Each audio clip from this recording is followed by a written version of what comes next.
Nós estamos de volta, você está no programa Alma Querida e eu estou respondendo um e-mail de um cidadão que diz que a ex-namorada parece que está punindo a ele, que ele tem 25 anos e a ex-namorada tem 20, que ela é muito ciumenta e insegura. Terminou com ele por causa de uma viagem que ele fez à Itália e Israel e mesmo assim ela continua com ciúmes.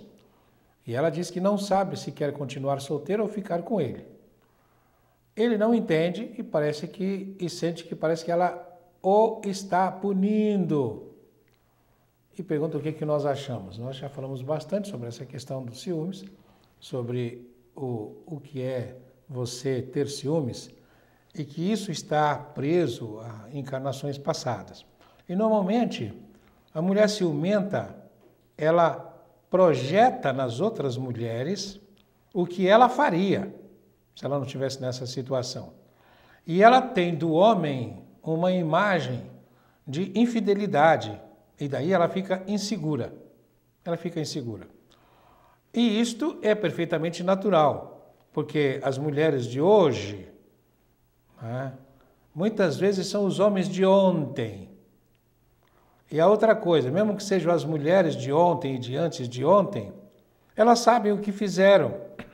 E os seres humanos aqui no planeta ainda não desenvolveram a capacidade de levar em consideração este assunto que é tão importante, que é a fidelidade. Por quê? Porque a natureza está dizendo para você continuar desejando. E o desejo, ele não é vinculado a uma pessoa, ele é vinculado a uma estrutura material. Então, o homem, ele se interessa por outras mulheres e a mulher por outros homens. Não tem cabimento falar assim, olha, não quero que você se interesse por mulher nenhuma. Eu dizia isso brincando para minha afinada esposa, né? Bem, se eu não puder achar as outras mulheres bonitas, não tiver desejo por outras mulheres, como é que eu vou desejar você? Então eu vou ter que ficar castrado. Mas, então como é que você vai fazer? Eu falei, muito simples, como eu faço. Você, né, se tem alguma mulher, sempre que acontece isso, passa uma mulher bonita, né? Já falei sobre isso aqui. Então, eu já brinco dizendo assim, vai com Deus, minha filha, que Deus te abençoe, muita luz e que você seja capaz de vencer sua prova. Por quê? Porque há uns 45, 50 anos, um mentor me disse que as provas mais difíceis de se vencer são da beleza, da riqueza e do poder. E ainda exemplificou, ver o que uma mulher bonita passa na vida e como é que muitas vezes ela mete o pé pelas mãos e acaba prejudicando a encarnação. Então, isso é difícil. E aí, o que eu faço? Se é uma mulher bonita, eu fico com a imagem dela. Aí eu não vou ficar fazendo aquele papel assim, eu não quero nem pensar, eu não quero pensar, eu não quero pensar.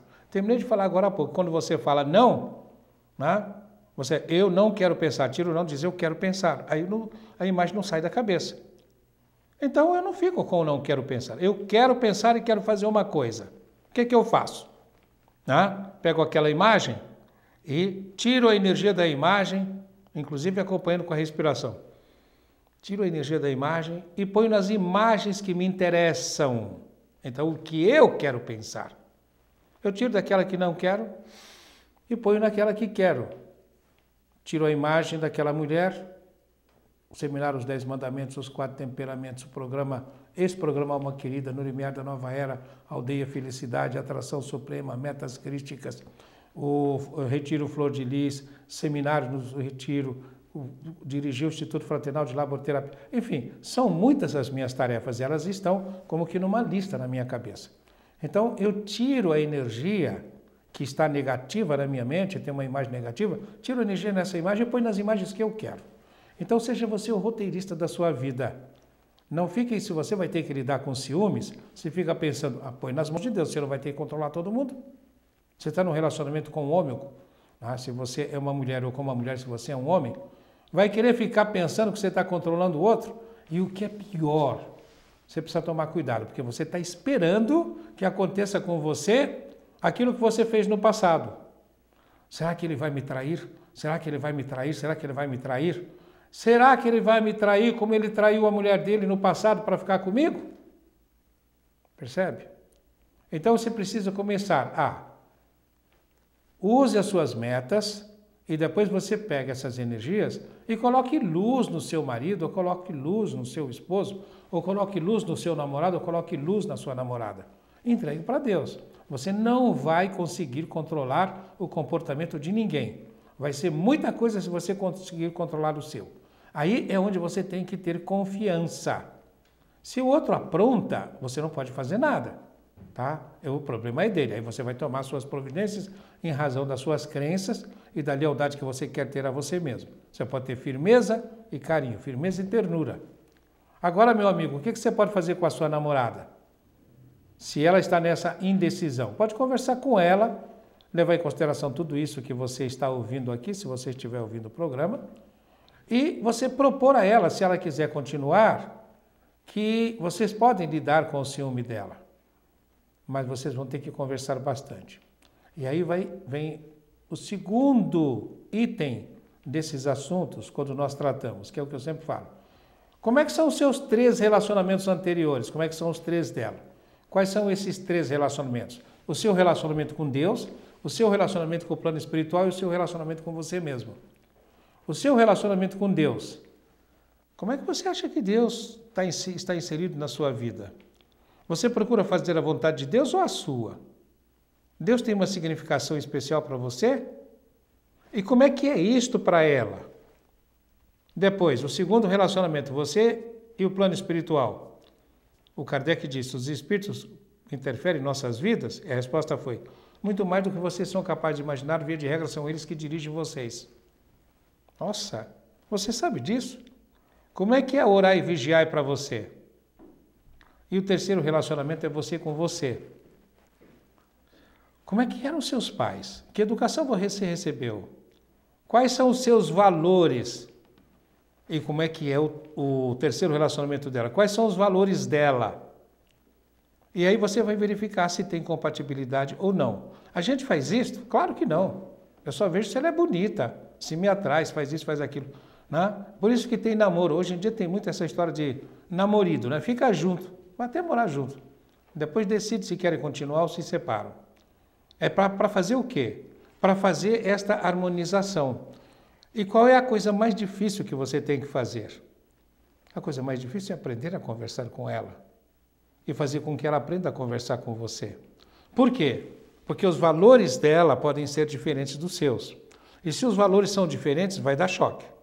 Então nós temos que harmonizar os valores. Eu tenho o caso de uma cliente que chegou no consultório com o marido, eles estavam para se separar. Saíram entre beijos e abraços, porque numa sessão eles acabaram descobrindo, depois de eu investigar de várias formas, fui investigar o sistema de valores.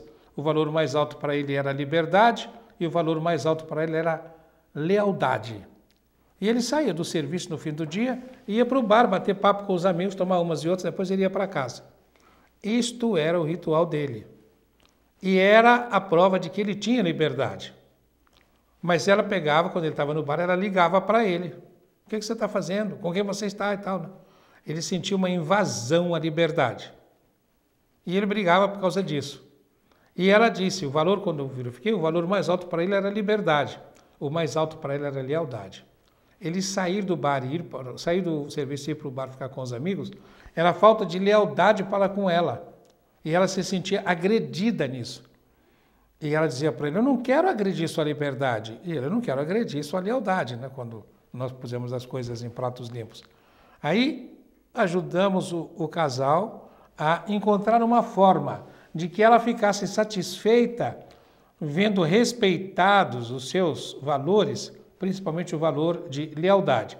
E como é que ele ficaria satisfeito se ele se sentisse respeitado no valor liberdade? E ficou feliz quando ela disse que não tinha intenção de cercear a liberdade dele. E ele não estava sendo desleal a ela, disse ele. Então, é importante levarmos isto em conta, porque desses relacionamentos preliminares, o seu relacionamento com Deus, o seu relacionamento com o plano espiritual ou com os espíritos, e o seu relacionamento com você mesmo, vai derivar o relacionamento com o seu parceiro conjugal. O seu parceiro de leito, o seu parceiro de residência, o seu parceiro de casa, o seu parceiro de educação de filhos, o seu parceiro de caminhada na vida. Para isso você precisa se comunicar com o seu cônjuge, ou se não com o seu parceiro. Este é o desafio maior. É você se comunicar com alguém num nível tão intenso como esse que é o de você se comunicar com alguém que vem todas as noites para o mesmo quarto e todas as noites para a mesma cama. Você brigar com alguém lá no seu serviço, não tem muito problema, porque o adversário vai ficar na sala dele, você vai ficar na sua. E não tem que ficar dando satisfação um para o outro. Mas brigar com o marido ou brigar com a mulher, ficar nessa situação de ter que estar perto e não conseguir nem falar, ou senão você vai falar, sai briga, isto é muito difícil. Então, esse quarto relacionamento, que é o relacionamento conjugal, depende dos outros três. Como é que você pode viabilizar uma solução? É conversando. É perguntar, né? Você diz assim, eu quero isto. E a outra diz, eu quero aquilo. E cria assim um impasse. Se você for capaz de dizer, vamos ver o que é que ele quer, o nosso Criador, o que é que ele quer.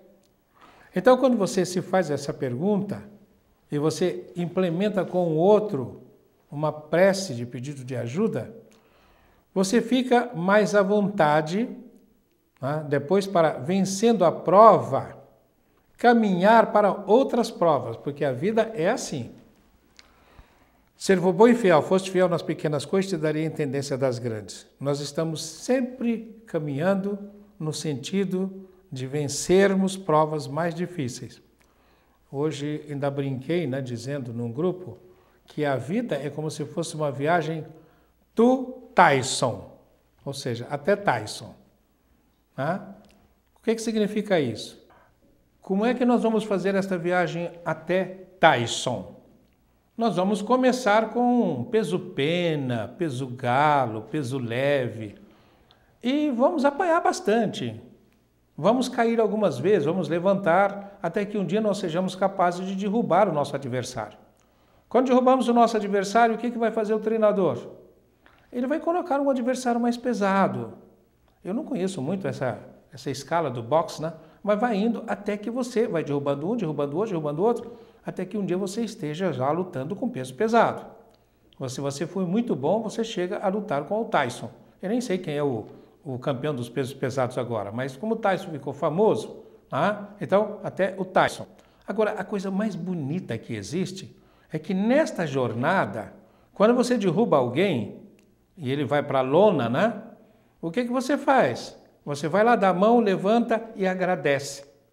Então, o seu adversário não é seu inimigo, é seu treinador. É por isso que nós falamos que obsessor é personal trainer e muitas vezes o personal trainer está em casa. O personal trainer é a esposa, o personal trainer é a namorada, o personal trainer é o chefe. Nós temos um monte de personagens trainers no nosso caminho. E nós temos que agradecer isso. Nós estamos aqui para nos desenvolvermos. Mas o que nós fazemos? Agimos como crianças. Nós não queremos saber da disciplina da educação. Então nós fazemos um chilique. Ora, é isso que a vida nos pede? Não, ela nos pede que nós sejamos capazes de ter esse desenvolvimento que nos leve cada vez mais perto de cumprir as metas que o Cristo nos trouxe.